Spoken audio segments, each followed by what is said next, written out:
இன்னைக்கு கொஞ்சம் வெளியில போற வேலை இருக்கு. நானும் தம்பியும் தான் போறோம். வண்டி வேணும் அப்படின்றதுனால அவங்களை கொண்டு போய் சைட்ல இறக்கி விட்டு வண்டி எடுத்துட்டு வந்துடலாம். தம்பியும் கூடயே போயிருந்தான்.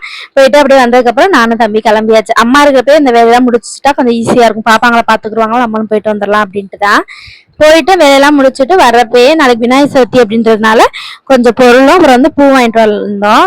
பூ விலைலாம் பயங்கரமா இருந்துச்சு. மல்லிகைப்பூலாம் செம்ம ரேட்டா இருக்கவும் நான் முல்லைப்பூ தான் வாங்கிட்டு வந்திருந்தேன். அம்மா நானும் சேர்ந்து கட்டினோமா. அம்மா என்னோட ஃபாஸ்ட்டாவே கட்டுவாங்க. கொஞ்சம் சீக்கிரமா முடிச்சாச்சு. காலையில சமைச்சாச்சு. அவங்களுக்கு லஞ்ச் பேக் பண்றதுனால வந்ததுக்கு அப்புறம் சாப்பாடு மட்டும் சூடா வச்சு சாப்பிட்டாச்சு. ஈவினிங்க்கு மேல கொஞ்சம் துணி துவைச்சு போட்டிருந்தேன்னா அதையும் எப்படியும் எடுத்து மடிச்சு வச்சாச்சு.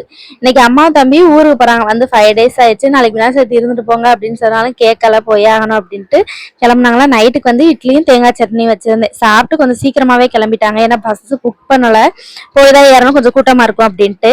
அவங்க வரப்ப அத்தை வீட்டு பக்கத்துல இருக்க அவங்க வந்து பிரியாணி கொடுத்துட்டு இருந்தாங்க. நான் இட்லி செஞ்சிருந்தேன். சரி அப்படின்ட்டு அப்படி பிரியாணி வச்சு சாப்பிட்டாச்சு. Okay bye. வீடியோ பிடிச்சா சப்ஸ்கிரைப் பண்ணிக்கோங்க.